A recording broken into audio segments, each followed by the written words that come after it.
Assalomu alaykum savatdoshlar. Biz hozir Durus lug'at arabiyya darsimizningki birinchi qism 3-darsning muzokarasini boshlaymiz. Tushunmagan savollar bo'lsa, oldi bilan bizning darsxonamizga yoki shu bevosita tarqatish muzokaraxonamizningki ostiga yozsanglar.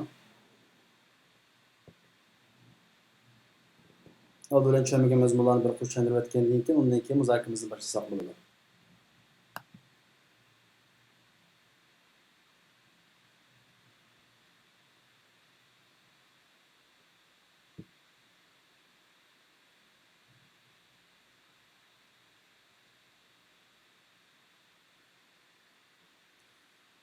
Biz sizlar so'ramaningiz bo'yicha men bugungi darsdagi grammatikalarni bir qur tushuntirib o'tsam.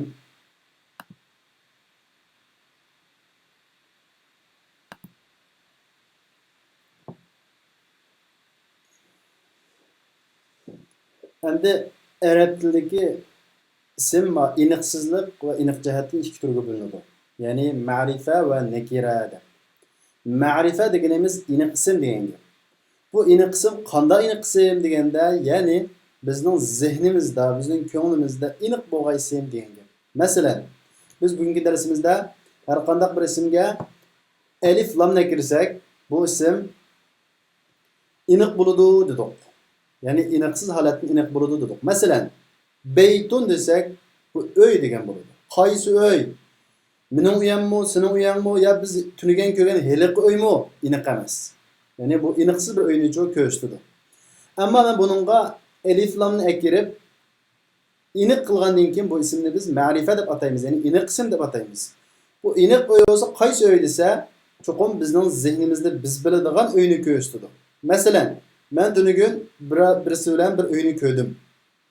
Men shu uyning gapini uning qilmoqchi bo'lsam, hozir biz tunugan ko'rgan uy deb bir muncha gap yumay, al-baytu desamlam, darhallam bizning zehnimizga shu tunugun ko'rgan uychi keladi. Heliq uy yoki bayatdan ko'rgan uy degan ikkilimiz biladigan zehnimizda aniq bo'lgan bir uyni ko'rsatadi. Demak, arab tilida bir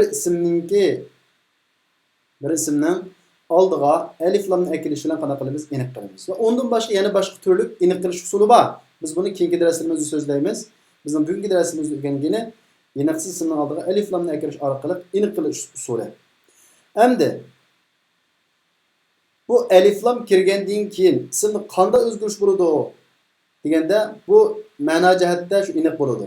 Ammo buningki harakat jihatda alif lam kirmagan ismni qo'sh o'qiymiz. Masalan, beytun, masjidun deganga o'xshagan. Ammo bir ismga alif lam kirgandan keyin uni qo'sh o'qish cheklanadi. Nima bo'ladi? El-beytu bo'ladi. Demak, qo'sh o'qishni qanday qiladi? Cheklanadi. Bu bir qoida. Buni bugungi darsimizdagi bir qoida.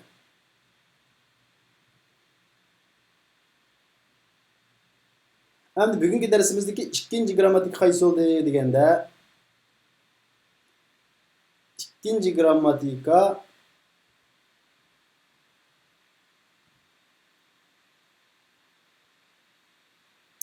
biz mubtada xabarni o'rgandik. Mubtada xabarni o'rgandik. Bu mubtada xabar degan nima deganimizda biz darsimizda mashqlarni ishlash jarayonida buni tushuntirib o'tib ketdik. Endi bugungi muzokaramizda biz buni qisqacha tushuntirib o'tib ketamiz.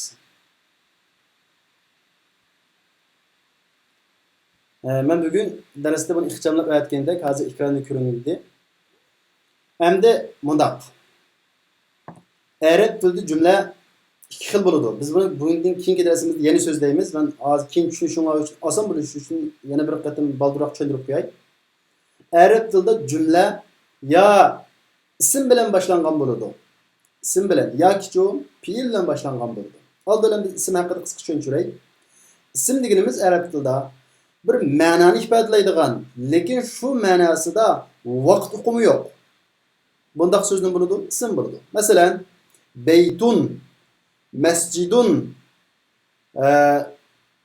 Kitabun, qalamun desak, hammasi bir ma'noni bildirib berdi. Baytun uy degan ma'noni bildirib berdi. Masjidun masjid degan ma'noni bildirib berdi. Qalamun qalam degan ma'noni bildirib berdi. Ammo bu ma'nolarda vaqt hukmi yo'q. Biz buni qanday deb ataymiz? Ism deb ataymiz. Fe'l degan bo'lsa, fe'l degan ish harakat hodisani bildiradigan, ya'ni bir ma'noni bildiradigan, shu ma'nosidan bo'lgan vaqt hukmi bo'lgan. Vaqt hukmi bo'lgan. Bir hodisani bildiradi, lekin uning vaqt hukmi bo'lmasa, yana nima bo'lmaydi? Fe'l bo'lmaydi arab tilida. Masalan, urmoq, yozmoq deymiz. Bu bir hodisa, ish harakat. Bu arab til qoidasida buni deb ataymiz. Buni biz ism turiga qo'shamiz. Buni tafsiri bu haqda to'xtalamiz. Sizlar biladiganlar, demak, ismning farqini biladiganlar. Bir cümle isim bilen başlangan bolsa, bu cümle ne deb ataladi? İsimlik cümle deb ataladi. İsimlik cümle deb. Fiil bilen başlangan cümle olib qalsa, bu cümle biz cümletul fi'li, yani fiillik cümle deb ataymiz. Fiil bilen başlangan cümle. Endisli fiillik cümlede kalanını yugurtmay turma. Biz bunu ikinci dersimiz sözleyimiz. Yani isim bilen başlangan cümle olsa, mesela el-babu meftuhun desek, el-bab degen söz isim mi yoki fiil mi? İsim. Unda olsa bu qanday cümle iken? İsimlik cümle iken. İsimlik cümlede bunun da terkip koygan vaqtimizda mubtada xabar terkibini qo'yamiz. Mubtada xabar terkibini. Yani bu cümle mubtada xabardan terkib topgan cümle bo'ladi. Biz buni uyg'unlashtirsak, igi xabar. Mubtada degan nima deganda, men yuqorida tushuntirgandek, cümleningki xabar berilguchi qismi, ya'ni cümlening igisi. Masalan, el-babu meftuhun, ana talibun yoki el-beytu kabirun deganga o'xshagan bu jumla qaraydigan bo'lsak, uy cho'ng desam, uy cho'ng. Men hozir nima to'g'risida gap qildim? Uyninki cho'ngligi haqida to'xtaldim. Ya'ni uyning cho'ng ekanligini qana qildim, xabar berdim. Bu yerdagi xabar berilgan so'z qaysi bo'ldi? Xabar berilgan so'z el-beyt bo'ldi. Uy cho'ng deb qana qildim, xabar berdim. Demak, xabar berilgan so'zning bo'ldi. Xabar berilgan so'z mubtada bo'ldi, ya'ni igi bo'ldi. Xabar cho desa, mushu jumlaning to'liqlovchi qismi, ya'ni xabar berguchi so'z. El-beytu kabirun desam, uy cho'ng. Demak, cho'ng deb qana qildim, xabar berdim. Bu yerdagi cho'ng degan so'zning bo'ldi, xabar bo'ldi. Demak, bu bir qoida.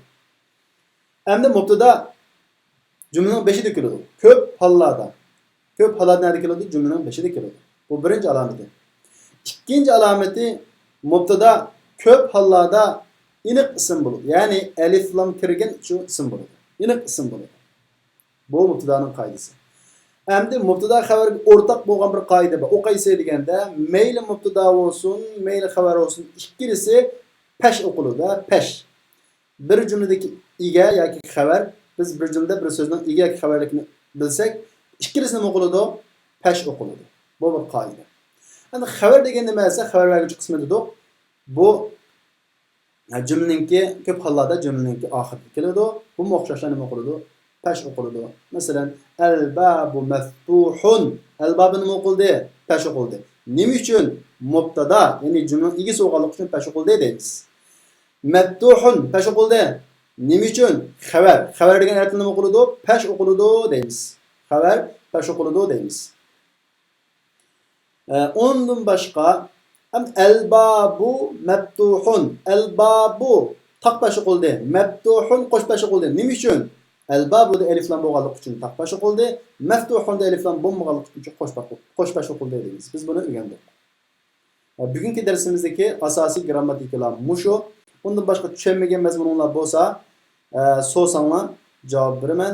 Boshqa tushunmagan mazmun bo'lmasa, bizning muzokaramiz oyoqlashadi.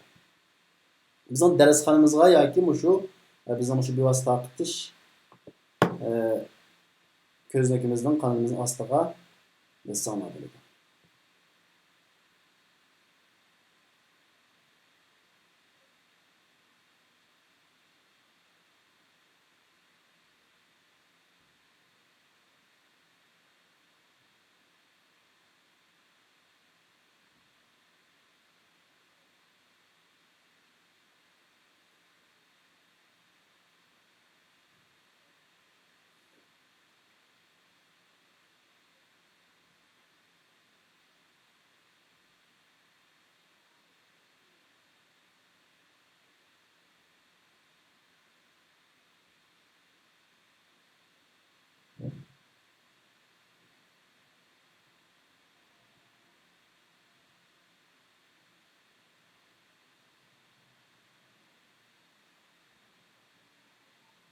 So'rovlar bo'lsa darsxonaga yozsanlar bo'ladi yoki bizning o'sha nahmiydan ko'zda universitetiga yozsanlar bo'ladi. Agar boshqa savollar bo'lmasa, bugungi muzokaramiz mushu yergacha bo'ladi. Men yana 2 minut saqlayman. Agar boshqa savollar bo'lmasa, bugungi muzokaramiz mushu yergacha bo'lsin.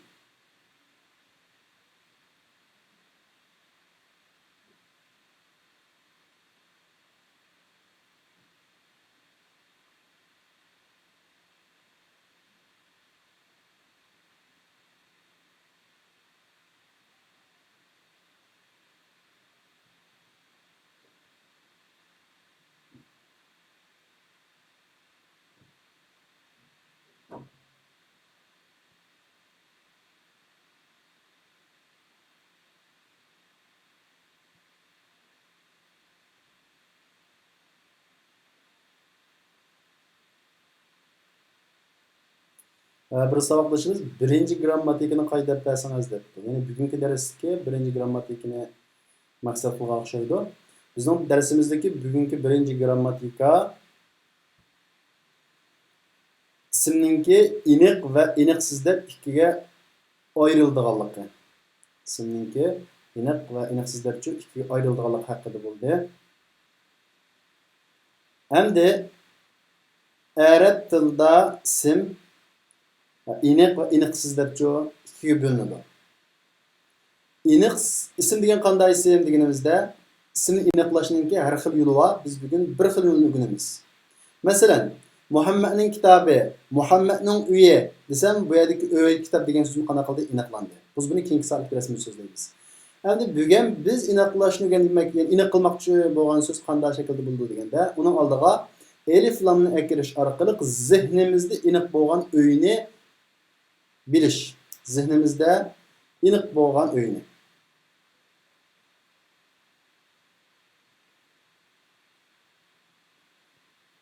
Ya'ni biz har qanday so'zningki oldiga alif lamni kirsak, bu so'z bizning zihnimizda iniq bo'lgan bir uyni ko'rsatadi. Masalan, jamia degan nima? Universitet degan gap. Masjid deysiz o'rgangan so'z. Masjid degan gap, masjid deganimiz masjid degan gap. Hamda al masjid desam, bu heliqi masjid deb bizning zihnimizda iniq bo'lgan masjidni ko'rsatadi. Buni ishlatadigan o'rnimiz qaysi deganda, masalan, mening masjidda oyog'im qopdi yoki masjidda telefonim qopdi demoqchi bo'lsak, bu yerdagi alif lamni ekelsak, heliqi masjid deb siz va men biladigan aramizda bizning kallamizda iniq bo'lgan bir masjidni ko'z tutgan bo'lamiz. Demak, bu bir so'zning oldiga alif lamni ekelish orqali zihnimizda iniq bo'lgancha, zihnimizda iniq bo'lgan iniq ismga aylantiramiz. Endi alif lam kelmagan ism bundan bo'ladi degan nakira bo'ladi. Iniqsiz. Masalan, masjid desa masjid. Men biladigan, siz biladigan masjid emas, bu umumiy jihatdan bir masjidni bildiradi, iniqsiz bo'lgan bir masjidni bildiradi. Muayyan masjid emas. Ama alif lamdan kirsam bu muayyan masjidni bildiradi.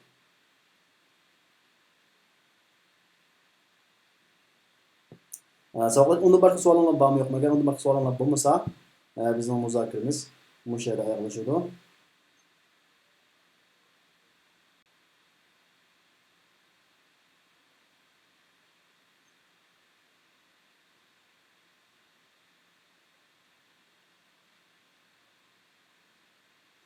Men bir saboqdoshimiz cümle tuzganda igi ism bo'lsa, xabar fe'l bo'ladi debdi. Endi bu igi ism bo'lsa, xabarning fe'l bo'lishi qaysi tilga qoida men buni bilmayman, balki boshqa tilda shunday o'xshaydi.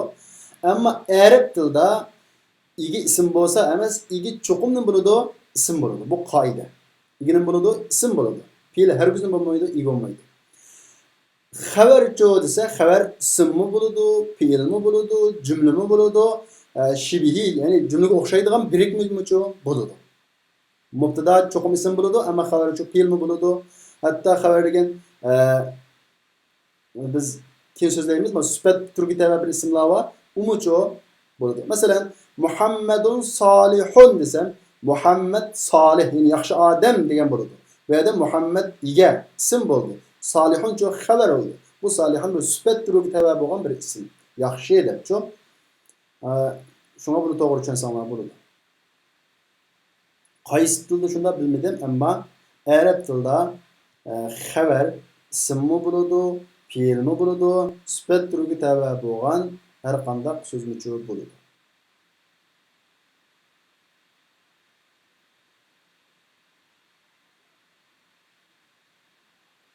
Anda arab tilida sifat, arab tili qoidasiga sifat deb bir atalg'u bor. Biz buni keyingi soatlik darslarimizda so'zlaymiz. Bu sifatninki igi xabarlik jumlaning qurilmasiga munosabat yo'q. Sifat xabarni sifatlab keladi, xabarni sifatlab keladi.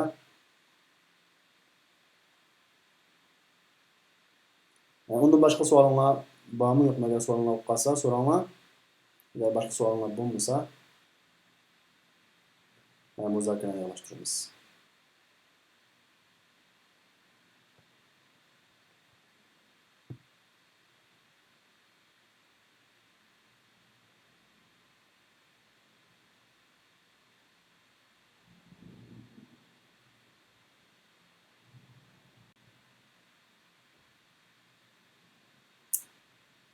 Qaraganda boshqa savollar yo'q o'xshaydi, saboqdosh bolalarninki. Unda bo'lsa saboqdoshlar, bugungi darsimizningki muzokarasi shu yerda oxirlashdi. Biz kelarki soatlik darsimizni muzokarasiga kirishaylik. Allohga emanet.